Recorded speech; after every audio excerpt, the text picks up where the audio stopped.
Lionel canter नाम का इंसान होता है जिसने सरोगेट का आविष्कार किया था और दुनिया के सारे इंसान खुद को सुंदर और आकर्षक देखने के लिए सरोगेट का यूज करते हैं, लेकिन कुछ इंसान ऐसे भी होते हैं जो सरोगेट को यूज नहीं करते हैं। इन्होंने अलग ह्यूमन जोन बना रखा होता है जहाँ सरोगेट को जाना अलाउड नहीं होता है, और इन लोगों का लीडर होता है जिसका नाम होता है प्रोफेट। फिल्म के पहले सीन में हमें दिखाया जाता है एक लड़का डिस्को जाने का प्लान बनाता है।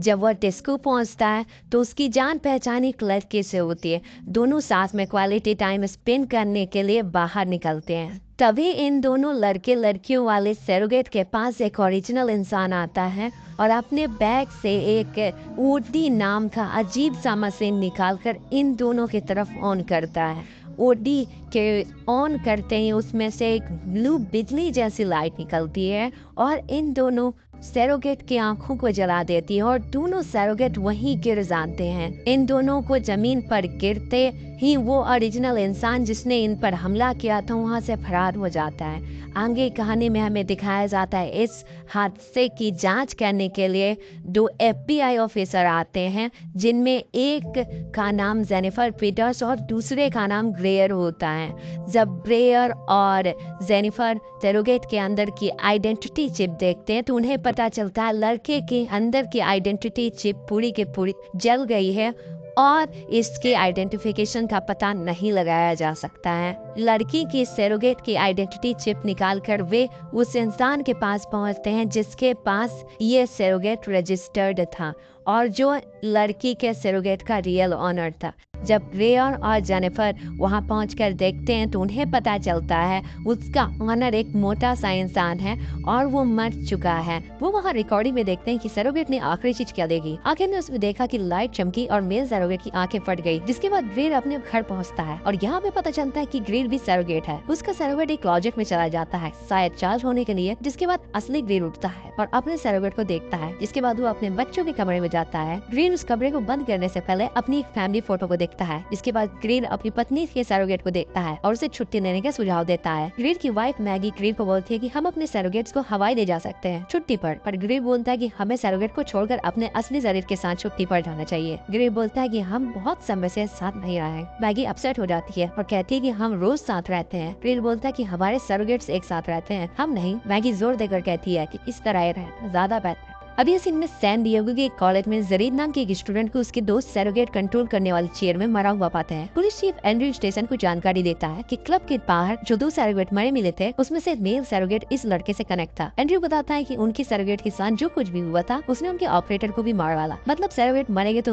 उनसे कनेक्टेड असली इंसान भी मर जाएंगे। ग्रेयर और पीटर्स स्टूडेंट के सरोगेट्स के फुटेज को देखते हैं जिसमें वो एक आदमी को कोई हथियार ले हुए देखते हैं। ग्रेयर एंड्रयू को बताता है कि ये मामला एक प्लान मर्डर का हो सकता है। फिर उन्हें फोन कॉल आता है जिससे उन्हें पता चलता है कि जरीद लियोनेल कैंटर का बेटा है। लियोनेल कैंटर को सरोगेसी का फादर कहा जाता है। न्यूज में बताया जा रहा होता है कि लियोनेल कैंटर ने अपनी कंपनी बनाई वर्चुअल सेल्फ इंडस्ट्री VSI, जो दुनिया की सबसे बड़ी कंपनीज में से एक है। पर कुछ समय पहले उन्हें उनके खुद के पार्टनर ने धोखा दे दिया और कंपनी से बाहर निकाल दिया। इसके बाद ग्रेयर और पीटर्स लियोनेल से मिलने जाते हैं जहाँ लियोनेल का एक सरोगेट उनसे मिलता है। लियोनेल तब उन्हें बताता है कि जरीद शुरू से ही उससे अलग हो गया था और वह यह भी बताता है कि उसने जरीद को अपनी किसी भी सरोगेट का इस्तेमाल करने के लिए कहा था ताकि उन दोनों के बीच बॉन्डिंग बनी रहे। पीटर्स लियोनेल से बहस करने लगती है कि किसी और के नाम पर रजिस्टर सरोगेट कोई और यूज नहीं कर सकता, पर ग्रेयर इसकी बात को घुमाता है और बताता है कि हम बस मर्डर मिस्ट्री सॉल्व करना चाहते हैं। पीटर्स की पूछताछ लियोनेल को गुस्सा दिलाती है, लेकिन ग्रेयर सिचुएशन को संभालता है। ये कहकर कि वह उसका दर्द समझ सकता है क्योंकि उसने भी अपने बेटे को खोया है। लियोनेल शांत हो जाता है। ग्रेयर पूछते हैं कि लियोनेल किसी के बारे में जानता है। लियोनेल बताता है कि टारगेट जरीद नहीं था, वो लोग मुझे मारना चाहते थे, पर उन्हें ये नहीं बताता कि उस सरोगेट को कौन यूज कर रहा है। इसके बाद लियोनेल सरोगेट से लॉग आउट हो जाता है और अपने बेटे की दम में कुर्सी में रोने लगता है। जिसके बाद ग्रेयर और पीटर्स VSI जाते हैं और वहाँ के रिप्रेजेंटेटिव से मिलते हैं। ग्रेयर पूछता है कि क्या वो किसी सरोगेट के सिर के फटने और सरोगेट के ऑपरेटर के मरने से जुड़े किसी मामले के बारे में जानते हैं। रिप्रेजेंटेटिव डिफेंसिव हो जाते हैं और बताते हैं कि उनका प्रोजेक्ट 100% सेफ है। इसके बाद ग्रेयर और पीटर्स इंजीनियरिंग फ्लोर पर जाते हैं और इंजीनियर से मिलते हैं। ग्रेयर उसे जरीद के सरोगेट से मिली हुई मेमोरी चिप दिखाता है, जिसे देखकर इंजीनियर कहता है कि ऐसा तभी हो सकता है जब सभी सर्किट एक साथ चालू हो। इंजीनियर उन्हें यह भी बताता है कि सेना से एक ट्रक भरकर सरोगेट्स आए थे जिसमें ऑप्टिक्स और आइडेंटिटी चिप्स गायब थे। क्रीड और पीटर्स फिर एक मिलिट्री कैंप में जाते हैं और युद्ध के मैदान में युद्ध लड़ते हुए सरोगेट सैनिकों को देखते हैं। एक सरोगेट को गोली मार दी जाती है और खत्म कर दिया जाता है। इस सरोगेट का ऑपरेटर एक अलग सरोगेट के साथ वापस बैटलफील्ड में आ जाता है। मिलिट्री कर्नल पीटर और ग्रीव को बताता है कि सरोगेट पर कोई भी हथियार लगे उसका असर ऑपरेटर को नहीं होता। कर्नल ये भी बताता है कि सेना आमतौर पर एक्सपेरिमेंट के लिए सरोगेट से मदरबोर्ड और ऑप्टिक्स को हटा देती है। स्टेशन पर वापस ग्रीव वीडियो फुटेज में हथियार रखने वाले की पहचान कर लेता है। हथियार रखने वाला माइस नाम पे एक आदमी निकलता है जिसके नाम पर कोई सरोगेट रजिस्टर नहीं होता। इसके बाद वो मॉनिटरिंग डिपार्टमेंट में जाते हैं जहाँ एक नॉन सरोगेट तकनीशियन बॉबी उन्हें बताता है कि माइस मिल गए हैं। ग्रीव पीछा करने वाली टीम से मिलने के लिए ऊपर जाता है जबकि पीटर्स बॉबी के साथ पीछे रहकर निगरानी रखती है। बॉबी तब पीटर्स को बताता है कि माइस को ढूंढना आसान था क्योंकि उनके पास शहर के सभी सरोगेट्स के फीड का एक्सेस था। तभी एक अलार्म बजता है और बॉबी देखता है कि एक आदमी एक औरत को नुकसान पहुंचाता है। बॉबी तुरंत सरोगेट को बंद करने की रिक्वेस्ट करता है जिसके बाद बॉबी को एक सरोगेट के बंद होने का डिस्कनेक्शन वारंट आता है और वो सरोगेट बंद हो जाता है। पीटर्स हैरान हो जाती है ये देखकर कि सरोगेट्स को रिमोटली बंद किया जा सकता है। पीटर्स इस प्रोसीजर पर सवाल उठाती है। बॉबी बताता है कि ये बिल्कुल नया सॉफ्टवेयर है। बॉबी पीटर्स को चिंता न करने के लिए कहता है और बताता है कि पुलिस वाले अच्छे लोग हैं। हालांकि तब भी पीटर्स इस सॉफ्टवेयर के गलत हाथों में जाने के डर से चिंता में होती है। माइल मोटरसाइकिल से भाग रहा होता है और पुलिस की गाड़ियां उसके पीछे आ रही होती हैं। ड्रिल ऊपर से हेलीकॉप्टर से उस पर नजर रखता है। माइस एक कोने में टकराकर गिर जाता है। पुलिस उसे घेरने लगती है और माइस एक हथियार निकाल लेता है और पीछा करने वाली पुलिस पर उसका इस्तेमाल करता है। पुलिस के सरोगेट्स काम करना बंद कर देते हैं और उनकी आंखें फट जाती हैं। इसके बाद वो हेलीकॉप्टर पर डिवाइस से निशान लगाता है। ग्रीड सपाट लेट जाता है और जितनी जल्दी हो सके सरोगेट से डिस्कनेक्ट हो जाता है। हालांकि पायलट नहीं बच पाता। माइस ड्रेड आइसोलेशन सेल की तरफ भागने लगता है और हेलीकॉप्टर उसी की तरफ गिर रहा होता है। ग्रीड अपने सरोगेट में वापस आ जाता है। हेलीकॉप्टर ड्रेड आइसोलेशन सेल में क्रैश हो जाता है। ग्रीन मलबे से बाहर निकलता है। उसका एक हाथ टूट गया होता है। ग्रीड माइस का पीछा करना शुरू करता है। ट्रेन में रहने वाले लोग ये देखकर गुस्सा हो जाते हैं कि कोई सरोगेट उनके इलाके में घुस आया है। वहाँ के लोग ग्रीड को मारने के लिए उसके पीछे भागने लगते हैं। माइस आगे जाकर अपने डिवाइस को चालू करने की कोशिश करता है पर वो चल नहीं रहा होता। ग्रीड ट्रेनरों पर से कूदता हुआ आसानी से माइस के पास पहुँच जाता है। ग्रीड माइस से हथियार देने के लिए कहता है। माइस उसकी बात मानता है और हथियार को एक बैग में डालकर उसकी तरफ फेंकता है। इससे पहले कि ग्रीड उसे उठा पाए ग्रीड को एक शॉर्ट गन से गोली मार दी जाती है। माइस हथियार को वापस ले लेता है और एक महिला ग्रीड को घिनौना कहकर गोली मार देती है। ग्रीड अपने सरोगेट को छोड़ देता है और कुर्सी से गिर जाता है। वो मैगी के लिए पुकारते हुए फर्श पर रेंगता है। मैगी ग्रीड को देखती है और एम्बुलेंस को बुलाती है। जिसके बाद माइस एक जगह पर जाता है और अपने सामने ड्रेड लीडर पावेल को देखता है। पावेल उससे पूछता है कि हथियार कहाँ से आया। माइस बोलता है कि इसे हथियार के बारे में कुछ नहीं पता। यहाँ हॉस्पिटल में टॉम को बताया जाता है कि उसे कुछ दिनों के लिए जॉब से सस्पेंड कर दिया गया है, लेकिन वो अभी भी केस को सॉल्व करने के लिए डिटरमिन है। इसीलिए अब वो बहुत सालों बाद विदाउट सरोगेट बाहर आता है और सरोगेट रिस्ट्रिक्टेड एरिया में जाता है उस वेपन के बारे में इन्वेस्टिगेशन करने के लिए। टॉम उनके लीडर से उस किलर का नाम लेकर उसके बारे में पूछता है और उसे उसकी पिक्चर भी दिखाता है, लेकिन वो उससे कहते हैं कि हमने इस आदमी को कभी भी नहीं देखा। इतने में ही उस लीडर के गार्ड को शक हो जाता है कि टॉम एक पुलिसमैन है, इसीलिए वो उसे मारना शुरू कर देते हैं। और अब टॉम उस एरिया से निकल आता है और रास्ते में उसे कैंटर का सरोगेट मिलता है जो उससे अपने बेटे की मर्डर के केस की प्रोग्रेस पूछ रहा था। और फिर वो टॉम को मशवरा देता है कि पहले वो उस वेपन को ढूंढे जिससे सरोगेट्स और इंसान मर रहे हैं और इस तरह से उसका केस सॉल्व करना आसान हो जाएगा। अब नेक्स्ट सीन में कोई टॉम के डिटेक्टिव साथी जेनिफर को भी उसके घर में जाकर मार देता है और मारने वाला उसके सरोगेट को कंट्रोल करने लग गया था, पर ये बात अभी तक कोई भी नहीं जानता था। नेक्स्ट सीन में टॉम आर्मी जनरल से मिलता है और उनसे वेपन के बारे में सारे इन्फॉर्मेशन लेता है, जहाँ उसे पता चलता है कि वो वेपन सरोगेट्स के सॉफ्टवेयर पर अटैक करता है जिससे उसका कंट्रोलर भी मर जाता है। वो कहता है कि ये वेपन बहुत खतरनाक है, इसीलिए अब इसकी प्रोडक्शन और यूज को बंद कर दिया है। पर टॉम उसे बताता है कि एंटी सरोगेट सोसाइटी अभी भी इसे यूज कर रही है और अब आर्मी के लोग उनसे इस वेपन को वापस लेने जाते हैं। इसके बाद हम दोबारा से जेनिफर सरोगेट को देखते हैं, जहाँ उसे प्रॉफिट के एंटी सरोगेट सोसाइटी के लोगों से उस वेपन को वापस लेने का ऑर्डर मिलता है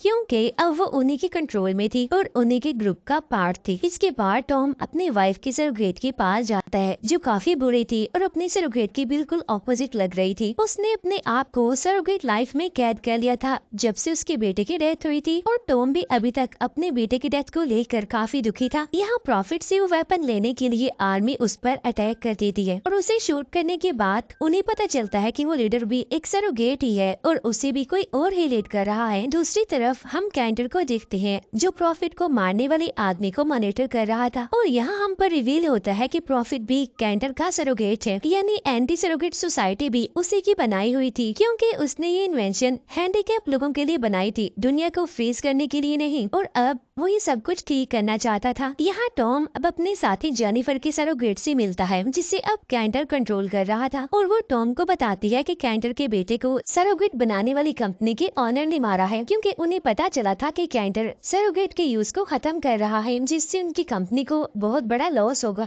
दूसरी ओर ग्रेयर इंसानी शरीर के साथ कैंटर के घर पहुंचता है और उसके ओरिजिनल इंसानी शरीर से मिलने जाता है, ताकि सब कुछ सॉर्ट आउट किया जा सके। आगे कहानी में हमें दिखाया जाता है कैंटर जेनिफर के सरोगेट के सहारे ओडी डिवाइस के वायरस को सिस्टम में अपलोड कर चुका होता है। ग्रेयर के आते ही कैंटर पॉइजन के गोली खाकर सुसाइड कर लेता है। दूसरी ओर कंप्यूटर ऑटोमेटिक सारे सरोगेट्स को सेलेक्ट कर रहा होता है। ग्रेयर जल्दी से कैंटर के मरे हुए बॉडी को ऑपरेटिंग चेयर से हटाकर खुद को चेयर पर बैठाकर जेनिफर के सरोगेट को कंट्रोल करना शुरू करता है, और बॉबी के ऑफिस में जेनिफर के शरीर में ग्रेयर होता है। यहाँ पर बॉबी भी होता है। यह बॉबी के हेल्थ से बहुत मशक्कत करने के बाद वायरस को सर्वर से डिलीट करता है, और यहीं से सारे सरोगेट को रोककर उसे डिसेबल कर देता है, ताकि वो अपनी पत्नी के शरीर के साथ बुढ़ापा गुजार सके।